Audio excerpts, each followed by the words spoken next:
What I have here is, what is the name of this thing again? Geib. Geib? Whatever.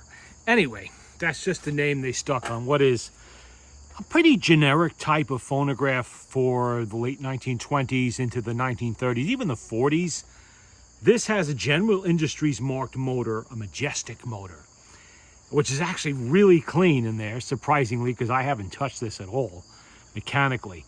Very typical of a type of portable phonograph you would have gotten after the era of the Victrola was gone. After the Victor Company was absorbed by RCA, and you didn't want to spend a fortune on portable phonographs anymore, you got one of these. It's pretty good. It's got a substantial suitcase around it. It's like they took a regular grip suitcase and kind of built a phonograph into it. Maybe that's exactly what they did. I'm not really sure. The parts it has, it shares with a lot of different machines, literally hundreds. You can always tell them. They will have a tone arm that looks like this. See the tone arm? They all kind of look the same type of tone arm. One big difference you got to watch out for with these types of machines, and this is important. You want to make sure you're getting a tone arm that's in decent looking shape. It's not all cracked to hell. And look at this. See that? See how nice that moves? I'm doing it with one finger. That's how it should move. If it does not move like that, what you have is, well, they're all pot metal. What you have, if it doesn't move like this, is pot metal that has deteriorated to the point where it's binding up against the steel collar down there. And, well, that's pretty much it. They don't recover from that. Not really. So you got to look out for that. You will probably find one that has, let's see, where is the, I don't know if this is the reproducer that actually went to this machine. It is what was on here. This is what pot metal looks like when it goes to hell. You can see that right there. That is completely deteriorated, useless. This is good maybe for parts. If you have something similar, you could pirate a screw out of it or something. But this is destroyed. This is no good for anything. Actually, no, I'm sorry. That is not what it had in here. This is the one it had. This does not belong on here either. This is a Sears Roebuck and Company. What did they call theirs? They called this one the Silvertone True Phonic. I don't know if you can read that. Silvertone True Phonic. This is a generic reproducer from the late 20s. You'll find these on carriolas, on a lot of different machines. Not all of them obviously are going to say Silvertone Sears Corporation because this happened to be made for Sears. They made these for everybody. This was as generic as General Dynamics Majestic motor. Everybody used them. Everybody. This was a fairly decent, if a bit heavy, reproducer. Let's put that away for the moment. What I am doing with this machine right now is this is being sold, and I'm looking it over to make sure there are no glaring deficiencies in it. Much like that other, the outing from the other day. Now, this is an Artone reproducer on here. I'm just testing this. This is not going with this machine. It's from an earlier period, has a mica diaphragm in it. Artone was a company in Long Island City, New York. They made portables. They had some floor machines. They were a weird kind of thing. They were tied to, what was the name, Brent? I want to say, no, Berg. That was the name, Berg. They were in the auto parts and truck business. And as a sideline, they were making phonographs, lots of portable, 3 or 4 different types of portables for quite a while, from like the mid-1920s into sometime in the 30s. They even had ones with electric amplification. They were around a while. This is a pretty good reproducer. I believe that is made from steel, not from pot metal. So this reproducer is not going to give you a problem with deterioration if you happen to find one in the wild or a whole Artone machine. Obviously, I've been experimenting with the gaskets. See, the way you change these, the diaphragm, you take these 2 screws out here, 1 and 2.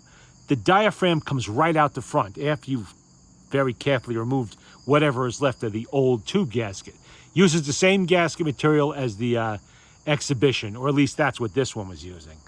I have replaced it with foam gaskets, had to double up on the outside, single layer on the inside. And I've already tested it. It is actually working good. Now, while I was poking around in this machine, I found something. And I wonder how many people know what this is. Anybody recognize that? That is a tungstone needle. A Victor tungstone needle. They were pushed up until, the reason they came about in the first place was because of material shortages to make needles during the First World War. Tungstone was not in short supply, so they used it. Basically, there's a wire in there, a tungstone wire running through the center of this. And you can continue to play it because it is a softer material than the records themselves. You could continue to use this until it would not play anymore. That could be 10 plays, 20 plays, 50 plays, 100 plays, who can tell? If you had some really clean records, it might last quite a while. Found a couple of them in here. They're in this little needle thing there, and they're not staying in there. I'm keeping these. So we're going to play some Perfect Label records that I acquired yesterday at an estate sale. The Perfect Label was around, I think it was 33 to 38 or 30 to 38, probably 30 to 38. So they are contemporary to this machine, Depression era. Contemporary is Hallelujah, I'm a Bum. I have to hear that by somebody called Weary Willie. Hallelujah, I'm a Bum. Oh boy. And the other side is, what's on the other side? The Bum Song. On the other side, there's the Bum Song, also by Weary Willie. Well, we'll play side A first. There we go. Get on there. Already wound it up, and the Majestic motor in this is 2-spring. Has 2 small springs, exactly like the motor in the Outing, which was the Heinemann company, named the motor of quality, the earlier version of this. General Industries is what became of the General Phonograph Company, which is what Otto Heinemann's company was. They were making motors and tone arms for everybody. In the 1920s and 30s, the company was making all this kind of stuff. And it's a 2-spring motor, kind of surprising in a machine this size. You would expect that in something bigger. But that's how they did it, 2 small springs, just like in the Picnic phonograph and in the Outing, both of which are using essentially the same motor, but this is an updated version of that motor. So let's, I already set the speed to 78. Kick that on. And now you will see me not change needles. Well, until this wears out. This may not have too many plays left in it.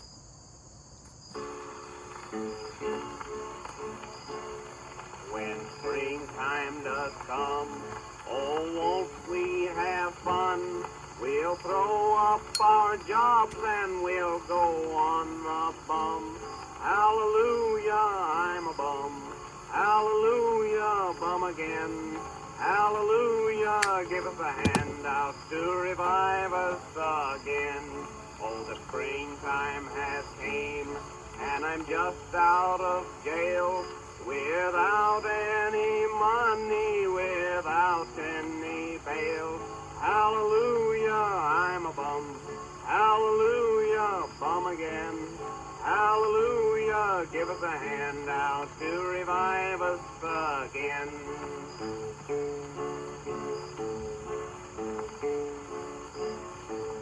I went to a house and I knocked on the door. A lady come out, said, you've been here before. Hallelujah, I'm a bum. Hallelujah, bum again.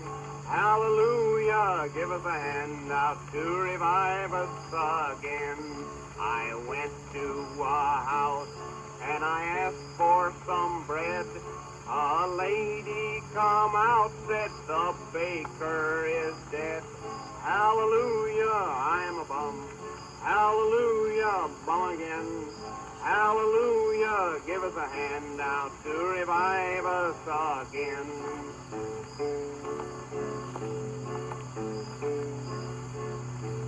Oh, why don't you work like other men do? How can I work when there's no work to do? Hallelujah, I'm a bum. Hallelujah, bum again. Hallelujah, give us a hand out to revive us again.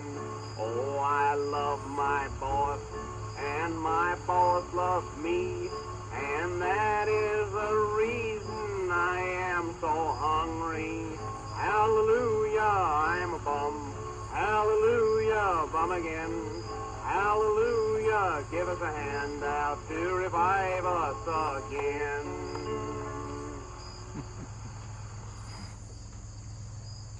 To revive us again. Yeah, that was the Great Depression. Let's see what the regular bum song, well, side B is all about. The bum. This is Hallelujah, I'm a bum, and this is just plain, I'm a bum. We will see what we can get out of that.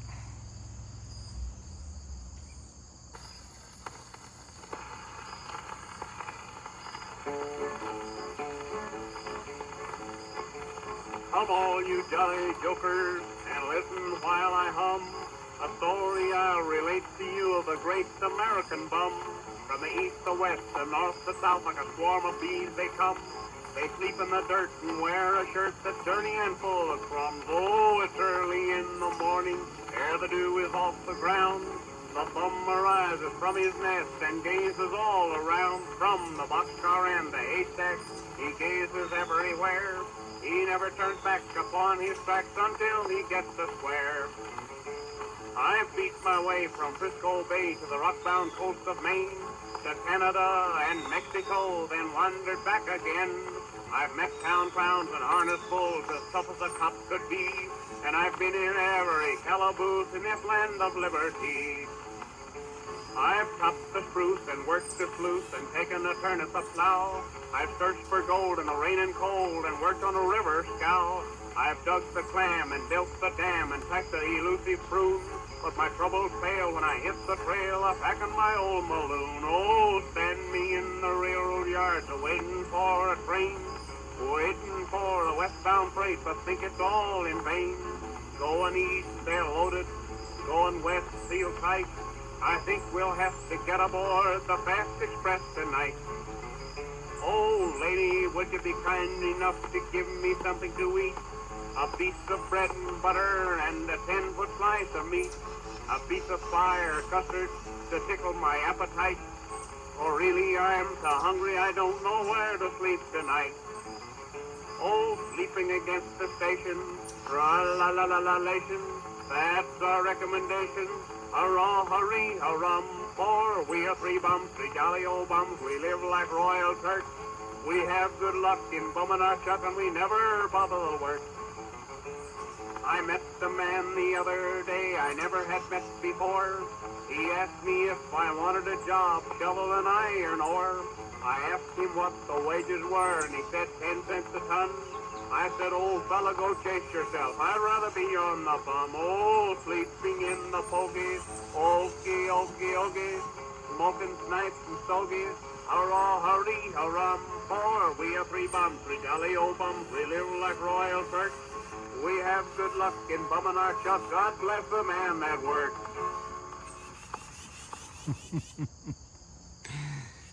Well, played twice. If anybody's wondering what I'm holding this reproducer on here with, I'm holding it on here with Gorilla Tape.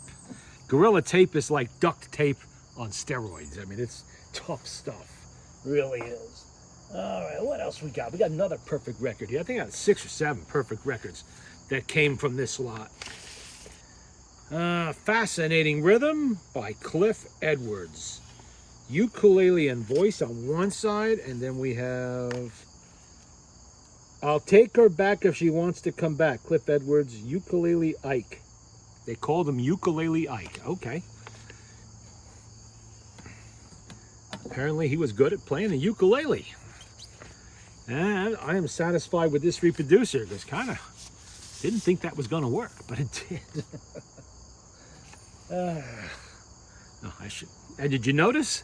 That played both sides of the record. I'm amazed at and it still has some juice left in it, but that's all right. We'll wind it up.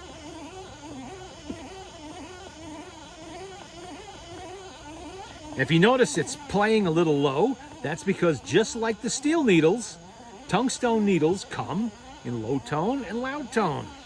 This is not the loud tone needle. This is definitely the low tone, which is good for playing this kind of record anyway, so that's all right. Because they do tend to be a little loud.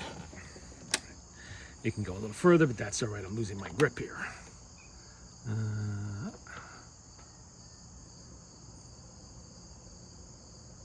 And in case anybody's wondering, the only way you get tungstone needles is to find them. They are not made anymore.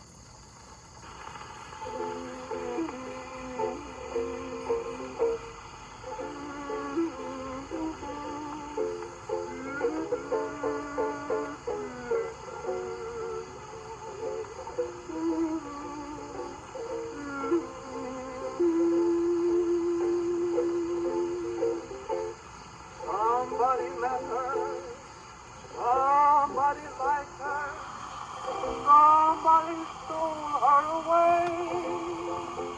Though she deceived me right from the start, I hold no grievance down in my heart. I'll take her back if she wants to come back. The gown that was stolen from me. She's just a child and didn't mean to be wild. Fell for someone's flattery. I got the news. She may knock at my door. I should refuse, and I ought to get sore. But I'll take her back if she wants to come back. The gal that was stolen from me.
I should have used a bigger piece of tape. This is starting to sag on me a little bit. Let's see, let's try to get it back to where it should be. Right about there. Close enough. See how long that holds. Now let's try the other side for this ukulele dude. Fascinating rhythm.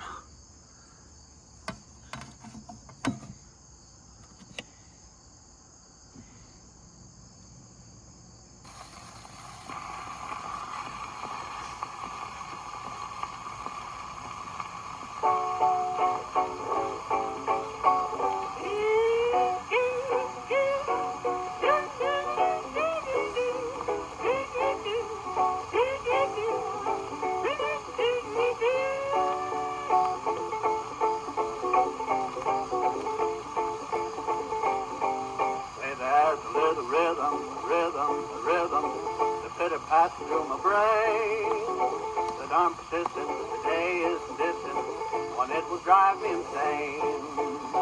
Comes in the morning without any warning and hangs around me all day. I I'll have to sneak up to it.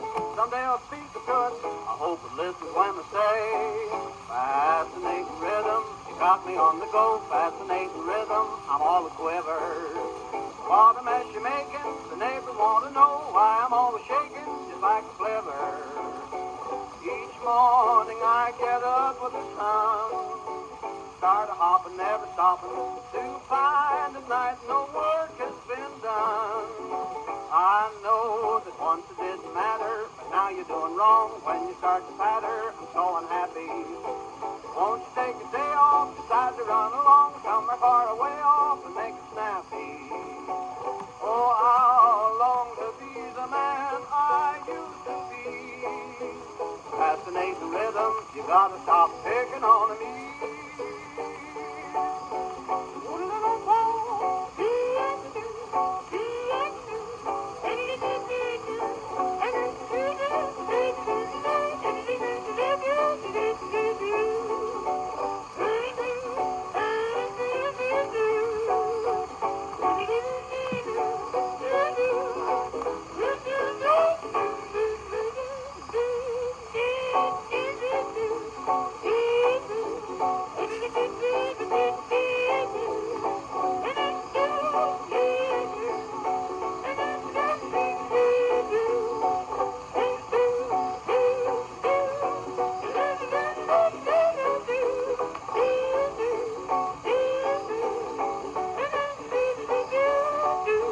Fascinating rhythm, got me on the go. Fascinating rhythm, I'm all a quiver.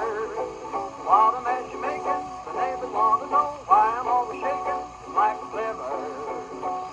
Each morning I get up with the sun, start a hopping, never stopping, to find at night no work has been done.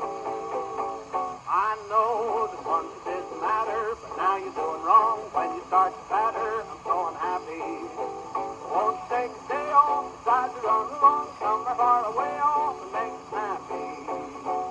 Oh, how long to be the man I used to be? Fascinating rhythm, you gotta stop picking on me.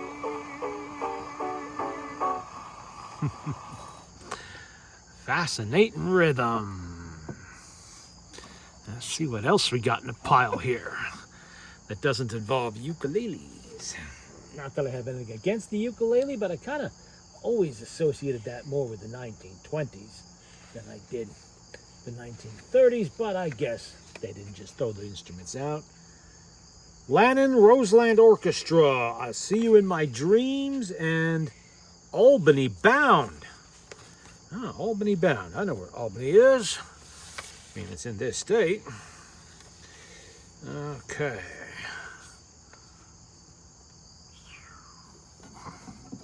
Albany Bound. I better wind it up. That over there. Let's see. Let's put this aside over here while I wind it. I don't want to knock it over. Turn this like this a little easier.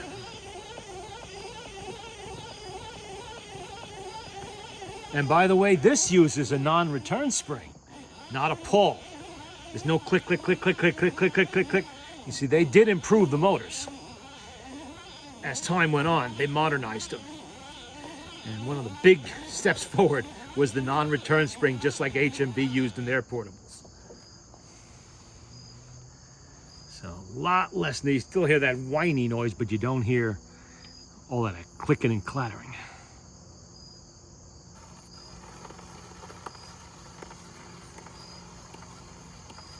Come on.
Choo-choo train noises. Okay, we are Albany bound.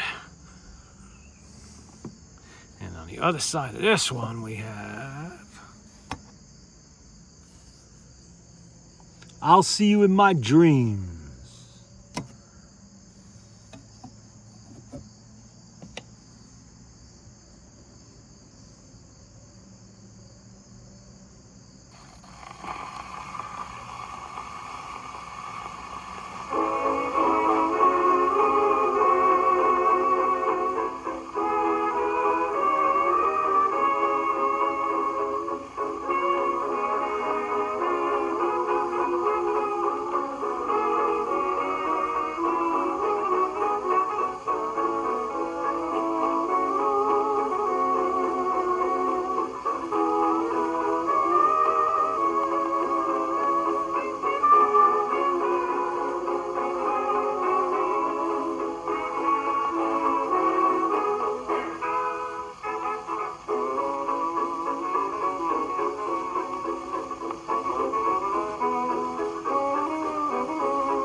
Slip away again.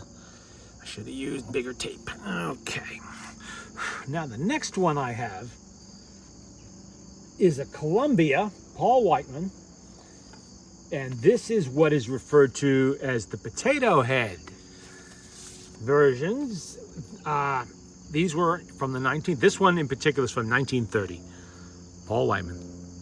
You can see why they call it the potato head. Now, apparently, Paul Whiteman did not have a problem with that name because he actually used that caricature in his own band. It was on his drums and a lot of other things. So they weren't being mean to him. He was okay with it. All right, we gotta wind that up again. Put this aside here. Turn it where I can reach it.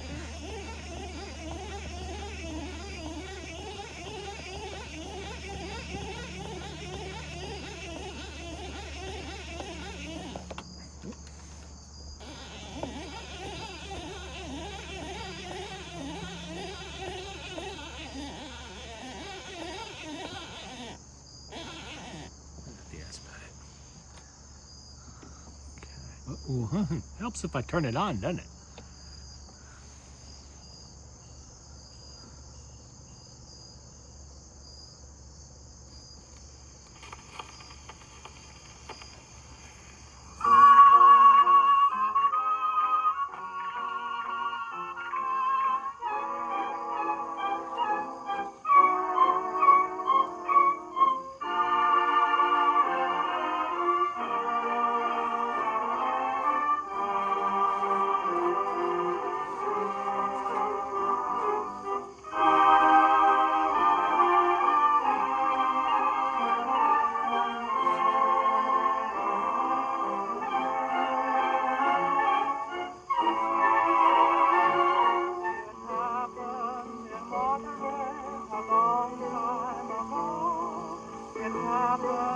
Monterey in old Mexico.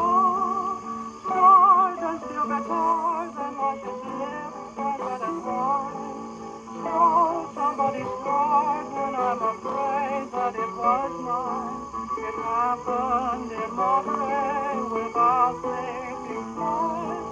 I left her and flew away lucky to paradise.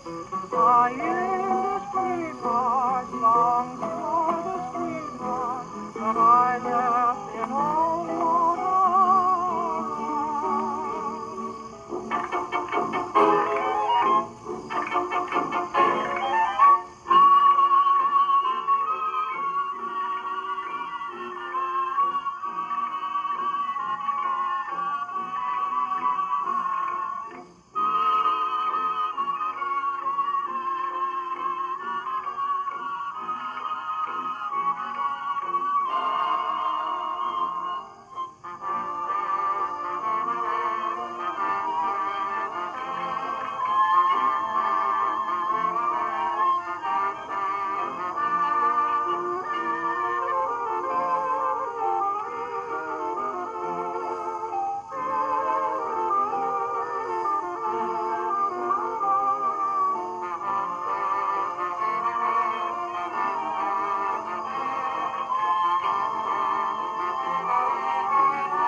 There you go. The Potato Head recording.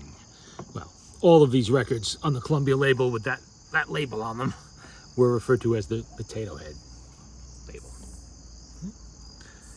Now, let's put that aside for a minute. Song of the Dawn is next, but what I want to do is switch to that Sears Roebuck reproducer on here and see if that plays at all. I'm not holding out, any great hope on that one because I have to get this off first, loosen the tape. Come on, easy does. There we go. Let's take that off of there altogether. Put that aside. I have done absolutely nothing to this particular reproducer over here. Let's see what I have to do to fit this on here. Do I need... Oh, okay, this has set screws. Let's try to get it at the right angle. I gotta get up for this. Let's see if I can do it. Really can't see what I'm doing here because it's starting to get dark. Oops. Easy does it now. Give me a minute here while I... This is not a good way to do it because there will be an air gap. So what I'm going to do is take that piece of tape I just took off the other one. I'm going to kind of stick it on here a little bit, see if I can seal up the air gap a little bit. Normally what I would do is use plumber's tape and wrap it around the tone arm. Oh, I still have juice on that spring. I'd wrap it around the tone arm and I would put the reproducer on that to help seal it up a little bit. Oh, you know what? I forgot. I forgot the needle. Let's see, which one of these needles looks better? Okay, that one's not too great. We'll try this one again. See how far we can keep going on this needle.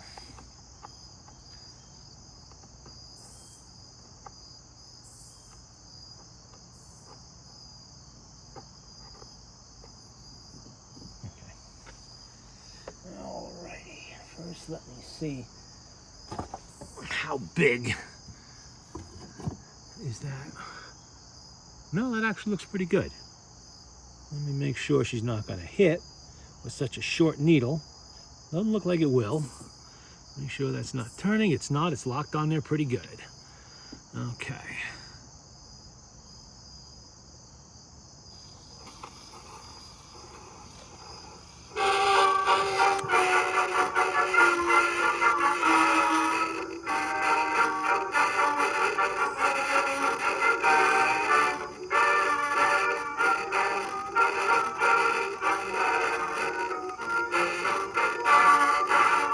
Yeah, that sounds terrible. I figured it would. It probably needs gaskets in there maybe, or something else might be wrong with it, but fixable. First, I'm going to check it with a steel needle just to make sure it's not the tungstone needle wearing out. Before I say it needs work, let's see. Okay.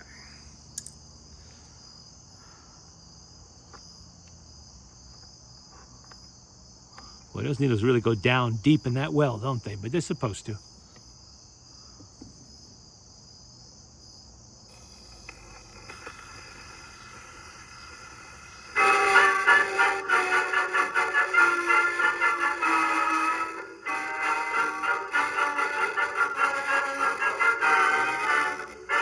Nope. That doesn't sound good. Is it loose? It is a little bit, tiny bit loose. Let me see if there's anything I can do to tighten that up. Now I got to take that piece of tape back off there again. First, take the needle out because I don't want to stab myself while I'm doing this. Alrighty. Let me get that piece of tape off of there. My air gap sealing tape.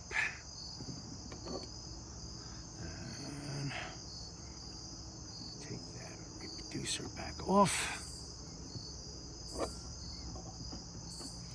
Let me have a closer look at this. It doesn't look like it's moved. I'm checking to see if the needle bar might be a little bit off. I don't think it is.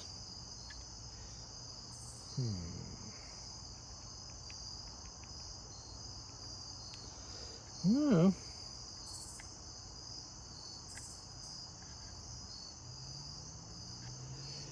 It's going to need a little bit of work. Let's see if I have a smaller screwdriver. If not, I'll try my knife blade and see if that'll do it. Nope, it's not loose. Oh well, we did give it a shot. But usually reproducers do need some kind of attention when they've been sitting a long time. That is part of rebuilding the machine. So what I'm going to do, I'll stick that back over there for a second, get a bigger piece of tape so I can play the rest of that record, maybe a couple other ones, while I have the machine out. Oh boy, this is tough tape, let me tell you what. I gotta move this out of the way a little bit here, excuse me. While I do this. Okay, first I want to take the record out of here. So there's no chance I'm going to damage it. Well, I am screwing around here with the reproducer. All right. Let's get the tape. Oh, no. A little bit more that way. Yeah, it looks better.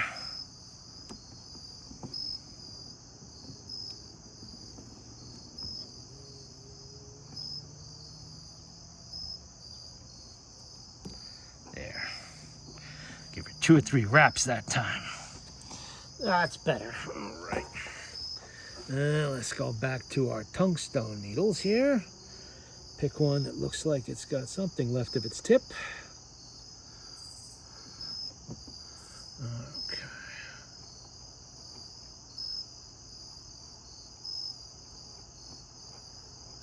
might as well wind it up while I'm at it.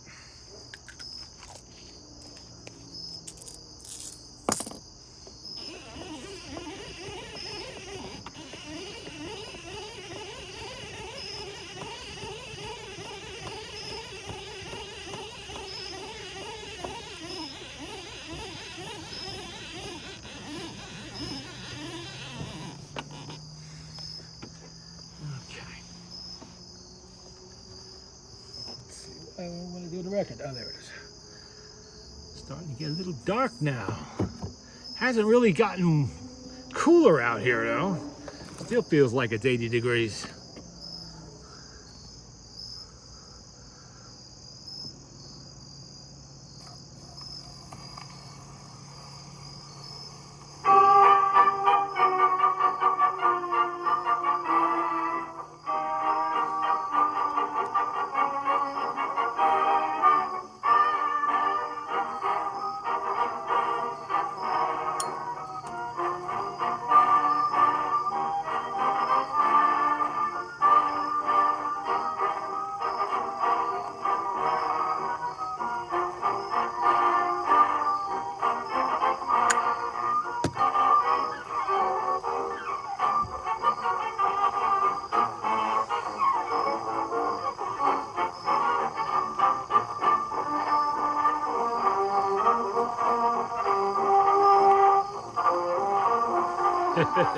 We're not having a lot of luck here, are we?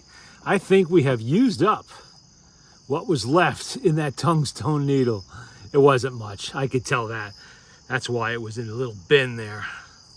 Well, let me get a steel needle.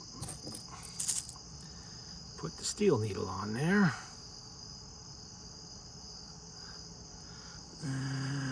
Okay. And we'll use the steel needle.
Fortunately, it is not difficult to find later style generic reproducers to work on this machine.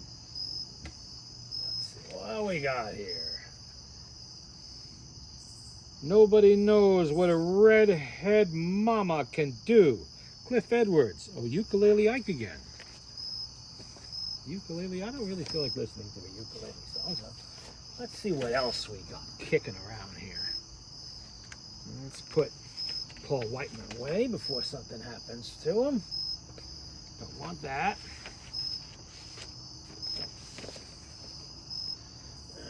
Okay, well, let me put that back over here. Excuse me for a minute. I check out my little record selection over here. See what we got. Oh, how about a regular Victor Batwing? Okay, we got the Serenaders, A Kiss in the Dark. Since it is getting dark.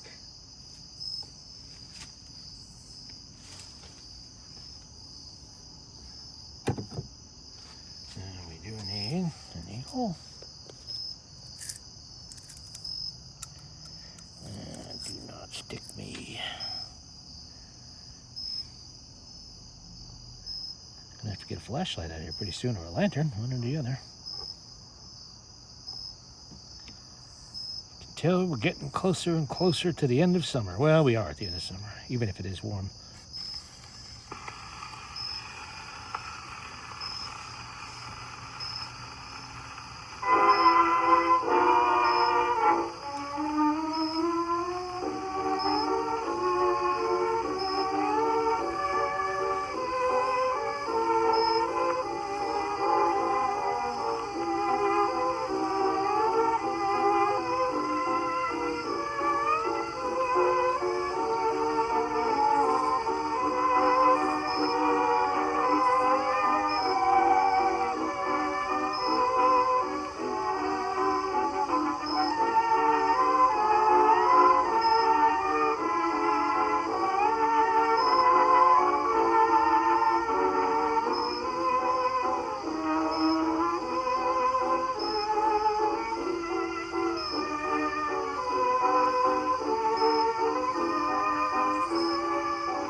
Now, this is more like the kind of record you want to play with a reproducer like this.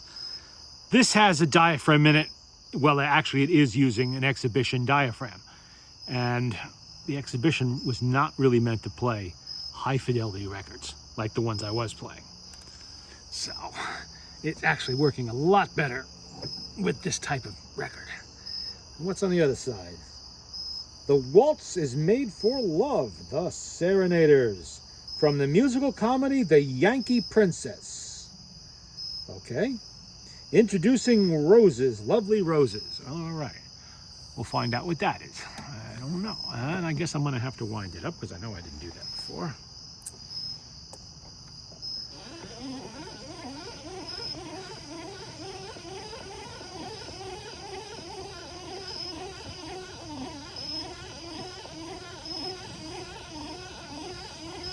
Now, these springs are a little bit dry. I could hear them thumping a little bit. Not horrible, but a little bit definitely, for sure. So they're a little bit dry. They need to be opened up. That's good enough. Not going to play too many more records here. Oh, duh, needle. Yeah, that helps. All right, come on, where are you? There you are. Let's get rid of that. Let's put that in there.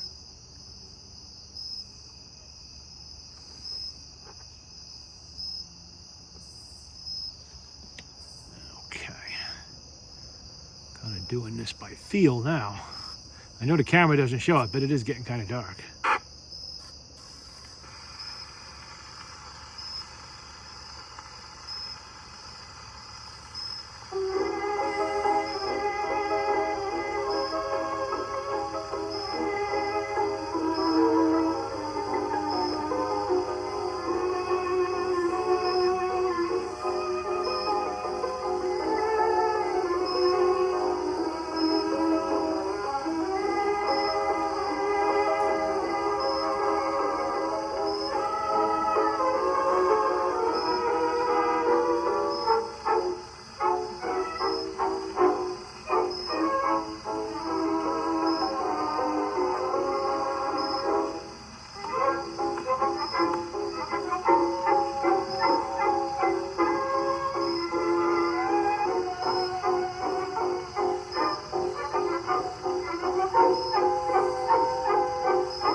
that's going to be it for this evening. We are losing the light. It's even starting to look dark on camera now. Okay. Did I just take that needle out? I did. Yes, I did. Okay. And what you want to do when you're going to let the machine sit for a while is to let the needle run, let the spring run down. And that will be it for this evening's performance. I really was only going to see if this machine functioned, but it actually played so well, I decided to play some records. Oh well. And I wanted to test this reproducer. I spent a couple of hours this morning getting this thing to the point where the needle was aligned properly and we had a good, decent gasket in there. Don't know what I'm going to do with this reproducer, but I do actually have another one of these machines that actually is supposed to have this. It's not like this, it's an Artone that's supposed to have this. So that's where this is going. And the proper one will eventually be on here, but it's going to have to be rebuilt. And now this takes a spanner, and I do not have a spanner for this. Unfortunately, or I would rebuild it myself just to see what it does. But I don't want to ruin it. And that's what would happen if I tried to chisel that out with a screwdriver or some other nonsense. If you don't have a proper tool for something, don't do the job until you do have a proper tool for it. Okay.